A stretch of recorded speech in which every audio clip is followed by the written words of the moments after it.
शुरुआत तो करो, बदलेगा इंडिया। इस खास कार्यक्रम में आपका स्वागत है। मैं हूं कादम्बिनी शर्मा। इस कार्यक्रम में हम हर बार लेकर आते हैं किसी ऐसे इंसान की कहानी जिसने कोई ऐसी कोशिश की है जिससे लगता है कि बदल रहा है इंडिया, संवर रहा है हमारा समाज और हमारा इंडिया।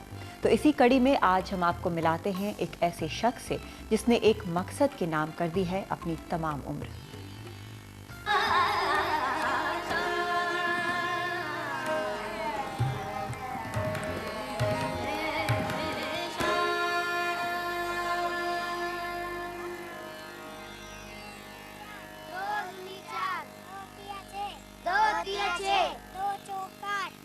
पेड़ की छांव में इन बच्चों का पढ़ना कोई मामूली बात नहीं है। ये उन खाना बदोश परिवारों के बच्चे हैं जो वक्त के साथ थोड़ा टिकना सीख गए और फिलहाल इंदौर की मलिन बस्तियों में टिके हुए हैं। मगर इनके मिजाज में जो सदियों पुरानी घुमक्कड़ी है वो इन बच्चों में भी मचलती रहती है। भरोसा नहीं था, मगर समझाने बुझाने के बाद इनके घरवाले और ये पढ़ने को तैयार हो गए और अब इनके हौसले तो देखिए। मन में है विश्वास, पूरा है विश्वास, हम होंगे कामयाब। 2 एकम 2, 2 दूनी 4, 2 तिया 6, 2 चौक 8, 2 पंजे 10, 2 छंके 12, 2 सते 14, 2 अटे 16, 2 ना मटर 2 दाम 20। तितली आई, लीली पीली तितली है, आजा शांति, आजा पूजा। इस नेक कोशिश का नाम भी कोशिश रखा गया और ये कोशिश परवान चढ़ गई। इसके बाद एक और कोशिश हुई, नाम रखा दोस्ती, हुनर की तालीम से दोस्ती।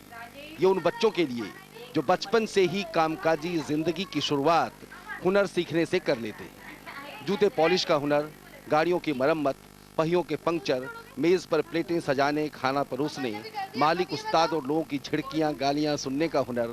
खैर, दिन भर के थके मांदे इन बच्चों को रात में पढ़ने के लिए तैयार किया गया। इरादा ये कि कम से कम अखबार पढ़ लें और खत लिख लें। जो एक ढर्रे वाली शिक्षा चल रही है, जैसा कि आपने सुना सरकारी स्कूलों में किस तरह की शिक्षा ये लोग इन्हें मिल रही है, तो वो देखा तो उस हिसाब से लगा कि हमें कुछ इस तरह से इन लोगों को सिखाना चाहिए कि ये सीख भी जाएं और इन्हें उन चीज़ों का उपयोग करने को मिले। और फिर एक कोशिश हुई इन महिलाओं के लिए, हुनर के नाम से फैंसी दिए, ग्रीटिंग कार्ड, पोस्टर, थैले वगैरह बनाने का हुनर सीखकर ये महिलाएं अपने परिवार की कुछ ज़रूरतें तो पूरी कर ही लेती हैं। जो पढ़ना लिखना जानती हैं उन्हें कंप्यूटर की कामकाजी जानकारी भी दी जाती है। इन कोशिशों से फिलहाल इंदौर के करीब 3 दर्जन लोग जुड़े हुए हैं और इन सब के पीछे हैं अशोक दुबे। गणित में गोल्ड मेडल लेकर एमएससी कर चुके अशोक दुबे ने 25 साल पहले तय किया कि हाशिए पर पड़े लोगों के लिए जो कर सकेंगे करेंगे। कॉलेज लेक्चरर की नौकरी छोड़ दी, अपने सीमित साधनों मगर जुझारू साथियों की मदद से एक बड़ी लड़ाई में जुट गए। हमने जो किया था, एक छोटा सा बीज बोया था, वो कुछ कारगर हो रहा है धीरे धीरे, पर हम उतने संतुष्ट भी नहीं हैं अभी अपने कामों से लेके कहीं से कि हम अपने आप को ऐसा भी नहीं पा रहे कि हमारा कोई इंटरव्यू लिया जाए और उसको कोई टेलीविज़न जैसी चीज़ पर दिखाई जाए, और ना हमारा इतना बड़ा काम भी हम पाते हैं कि हम कहीं अपने आप को इस तरह से प्रदर्शित करें। हाँ, कोशिश कर रहे हैं। एक ज़रूरी बात, अशोक दुबे ने यह भी तय किया कि अपनी इन कोशिशों के लिए वो कोई सरकारी मदद नहीं लेंगे और बहुत बुरे कहे जाते इस जमाने में भी काफी लोग हैं जो ऐसी नेक कोशिशों को जी खोलकर मदद करने का जिगरा रखते हैं।